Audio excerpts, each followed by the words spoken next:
Cathedral Church. Exterior. Cefalu.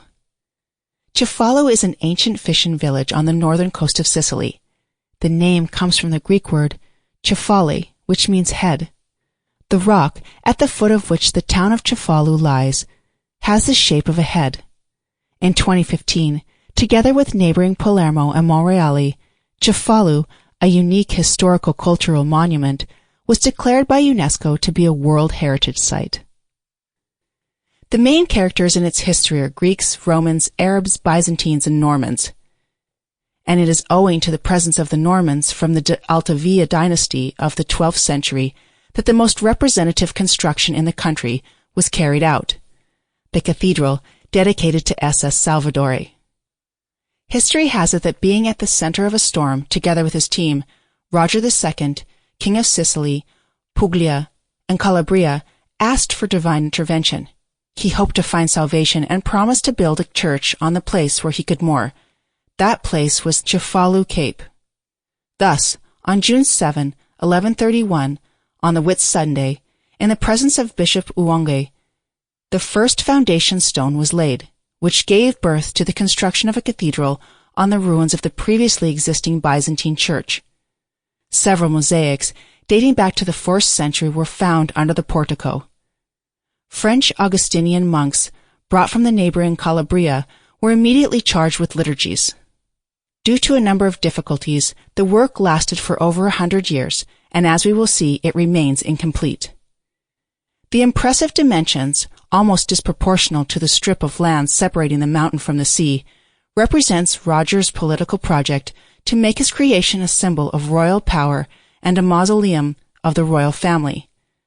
Thus, inside the church, he provided for the location of 2 richly decorated sarcophaguses from porphyry equipped with a tester. Unfortunately, he died unexpectedly in 1154 in Palermo. He was buried in the chapel of the cathedral church in a Roman tomb.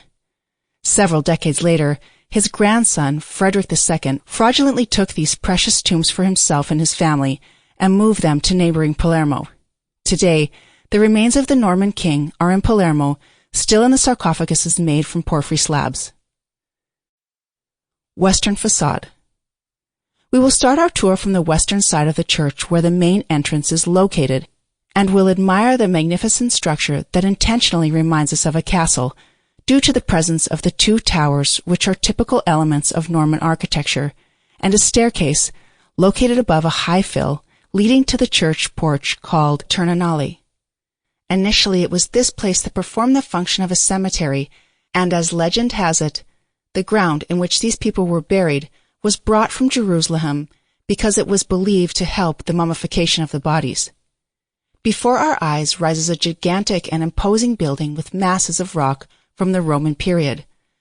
Looking at the outside walls, one should note the presence of an interesting detail, spherical elements which probably used to be millstones. Towers. And now let us examine the towers that rise above the roofs of Cefalu. Their external appearance is massive and impressive. They are like watchtowers protecting the population and its territories.